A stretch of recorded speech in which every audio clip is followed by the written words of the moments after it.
Recognized. Madam Speaker, I yield myself as much time as I may consume. Gentleman is recognized for such time as he may consume. Madam Speaker, last fall, Speaker Nancy Pelosi and Washington Democrats refused to accept a bipartisan COVID relief bill, insisting instead on more than $3 trillion of absurd policies, from marijuana banking to early release of criminals. Months ago, they even rejected a nearly $2 trillion COVID relief proposal by President Trump. Many Americans knew right then that leading Democrats were sabotaging the economy ahead of the election for political gain. During those crucial months, while Speaker Pelosi stalled COVID relief, thousands of Americans died. Tens of thousands of small businesses closed. Hospitals and nursing homes struggled, while millions of Americans were left jobless. In the election, Democrats in Congress paid a steep price for this cruel inaction, with voters giving House Republicans nearly 2/3 of the seats needed to take back the majority. I thank President Trump for signing bipartisan legislation, even with its flaws, that included several separate bills that hitched a ride on the annual funding bill for the government, including COVID relief, a first-ever ban on surprise medical bills, and $328 billion in urgent tax relief for families and local businesses. I recognize that today's Cash Act will pass with bipartisan support, Republicans and Democrats alike, and I respect the decision of each member of Congress. But for me, I worry that this whopping $463 billion won't do what's needed, stimulate the economy, or get the jobless back to work. At this point in the recovery, the fact is it's hard to stimulate a Main Street that's locked down by local politicians. This won't help local restaurants get their workers permanently back, or hospitality and convention industries rehire their workers for the long term, and won't help get energy workers back on the job.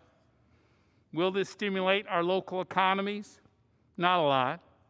What we know is that much of this extra $1,600 will go to pay down credit card debt or savings, or even make new purchases online at Walmart, Best Buy, or Amazon. So rather than merely sending checks to credit card companies, this $500 billion could more than double the number of small businesses and mid-sized businesses getting PPP forgivable loans to hire their workers and stay alive through the recovery. It could make sure airline workers have secure jobs for more than just a few months, and do more to replenish frontline healthcare workers. We should be focused on the families that are hurting most, none more than the 8 million Americans who lost their job due to COVID. Our top priority, in addition to defeating the virus, is to get them back to work. So far, Congress has already approved more than $20,800 directly to a family of 4 with one parent out of work. That's on top of their state unemployment benefits. If we want to do even more for the jobless, this same huge amount of money today could give every unemployed worker from COVID and their employer a $50,000 incentive to return to work. With this huge amount of money, you could even give the bottom 90% of workers in America an income tax-free year for 2021, a full year where you go to work each day for yourself rather than for Washington. Can you imagine what a no-tax 21 would do for low and middle-income families, workers, and the local economy?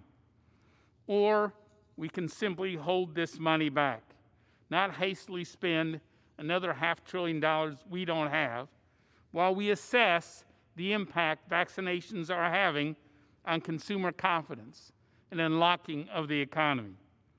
There are a lot of ways to spend money, if that's the goal, but in my view, let's be smart about it.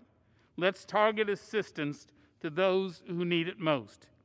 The Ways and Means Committee should be the place to explore and analyze these options, not just have a bill that spends over $400 billion hastily dropped on us at the last minute.